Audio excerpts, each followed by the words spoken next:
Assalamualaikum warahmatullahi wabarakatuh. Alhamdulillahi ala nikmatil imani wal islam. Asyhadu an la ilaha illallah wa asyhadu anna muhammadar rasulullah. Yang saya hormati Bapak Khainuddin selaku dosen pengampu mata kuliah praktik ibadah serta teman-teman semua yang saya banggakan. Di sini saya Siska Nurul Afida, NIM 9326094220, Prodi PGMI kelas 2A, akan memberikan sebuah tutorial merawat jenazah. Dan berikut penjelasannya, selamat menyaksikan. Di sini saya mengambil buku Kado Turot yang mana tahizul mayit atau merawat mayat, artinya merawat atau mengurus seseorang yang telah meninggal. Dengan demikian, apabila ada orang Islam yang meninggal dunia, selain mati syahid atau bayi prematur, secara fardu kifayah, langkah-langkah yang harus dilakukan adalah 4M. Apa itu 4M? Yaitu memandikan, mengkafani, mensolati, dan mengubur. Yang pertama, memandikan mayat. Syarat-syarat orang yang memandikan yang pertama adalah harus sejenis atau punya ikatan mahram atau suami istri. Jika tidak menemukan syarat, maka mayat cukup ditayamumi dan orang yang menayamumi harus beralas tangan. Yang kedua, orang yang memandikan dan orang yang membantunya hendaknya orang yang dapat dipercaya, amanah, serta mempunyai keahlian. Dan selanjutnya, tempat memandikan. Yang pertama, harus sepi dan tertutup serta tidak ada orang yang masuk selain orang yang bertugas memandikan. Yang kedua, ditaburi wewangian seperti dengan membakar dupa dan lain sebagainya. Dan kemudian tata cara memandikan. Batas minimal memandikan mayat adalah dengan menghilangkan najis yang ada pada tubuh mayat, kemudian mengguyurkan air secara merata pada seluruh tubuhnya, termasuk anggota yang wajib dibasuh adalah sesuatu yang tampak dari kemaluan janda ketika duduk, dan bagian dalam alat kelamin laki-laki yang belum digital, kucur, serta bibir kemaluan wanita yang kelihatan tak kala jongkok. Adapun cara memandikan mayat yang lebih sempurna adalah sebagai berikut. Yang pertama, mayat dibawa ke tempat pemandian dan tubuhnya ditutup dengan kain tipis. Yang kedua, mayat diletakkan di tempat yang agak tinggi seperti dipan atau dipangku oleh 3 atau 4 orang. Sementara kaki orang yang memangku diganjal dengan semisal batu dengan posisi kakinya orang yang berada di tengah agak merenggang. Yang ketiga, punggung mayat disandarkan pada lutut orang yang memangku dan pundaknya disanggah dengan tangan kanan dan meletakkan ibu jari pada tungku mayat atau gitok untuk menyangga kepala agar tidak miring. Yang keempat, perut mayat diurut menggunakan tangan kiri orang yang memangku secara pelan-pelan dan berulang-ulang agar kotoran yang ada di dalam perut dapat keluar. Setelah itu, mayat disiram dengan air yang banyak.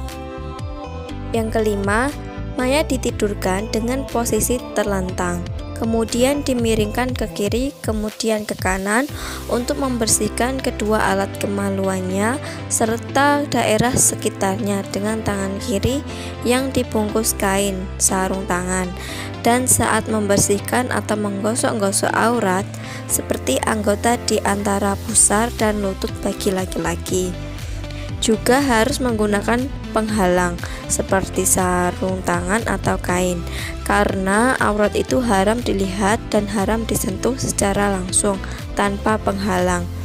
Setelah itu segera disiram dengan air yang banyak. Yang keenam, mengambil kain lain yang dibasahi untuk membersihkan gigi dan lubang hidung dengan jari telunjuk tangan kiri serta membersihkan kotoran yang ada pada kuku, telinga, dan mata.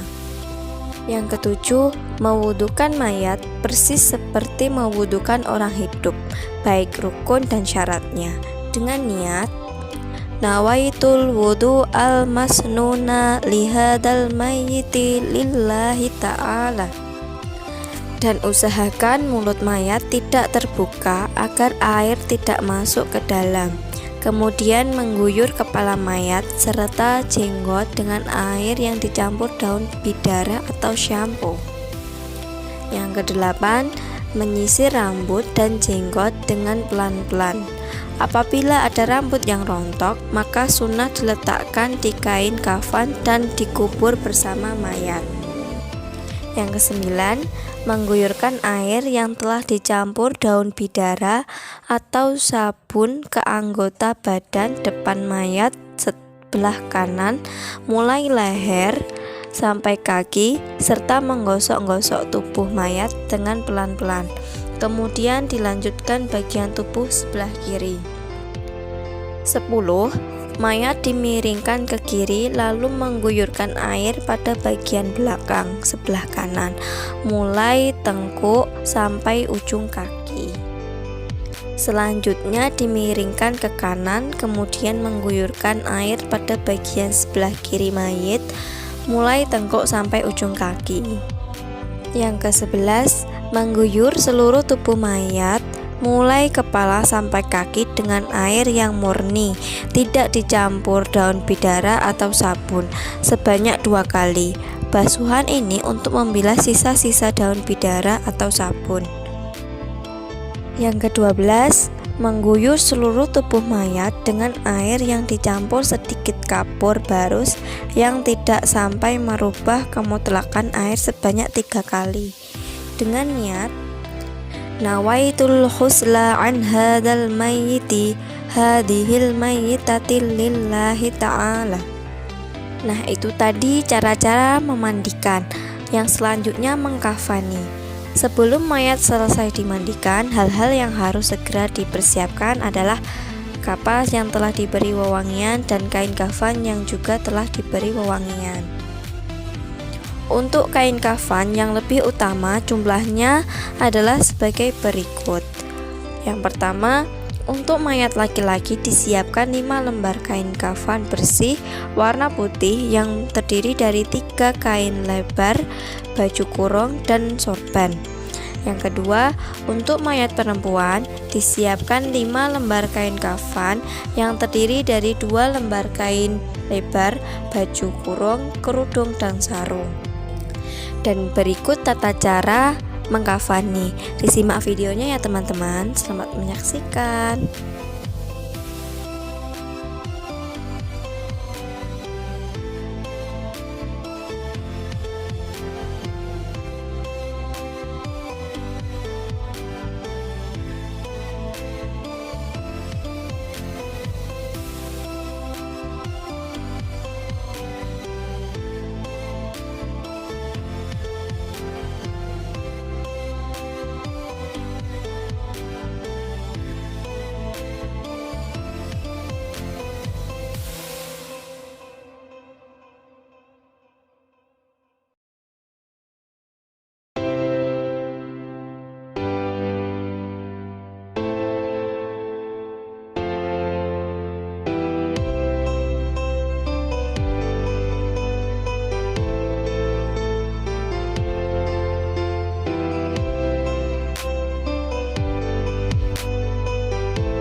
Nah, selanjutnya mensolati jenazah.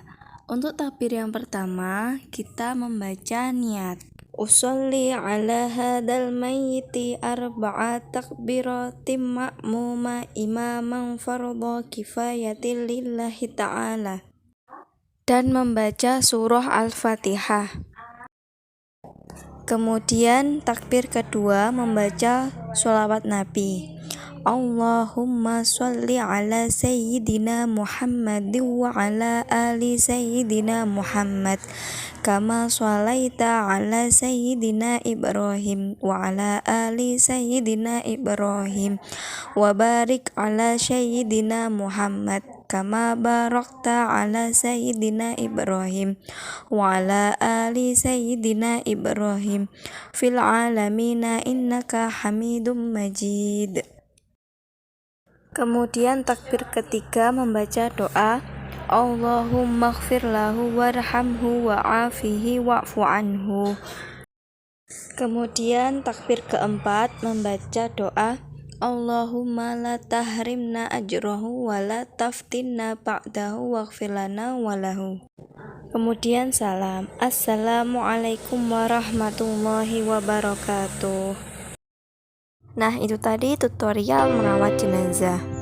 Untuk selanjutnya bisa disimak video berikutnya ya teman-teman.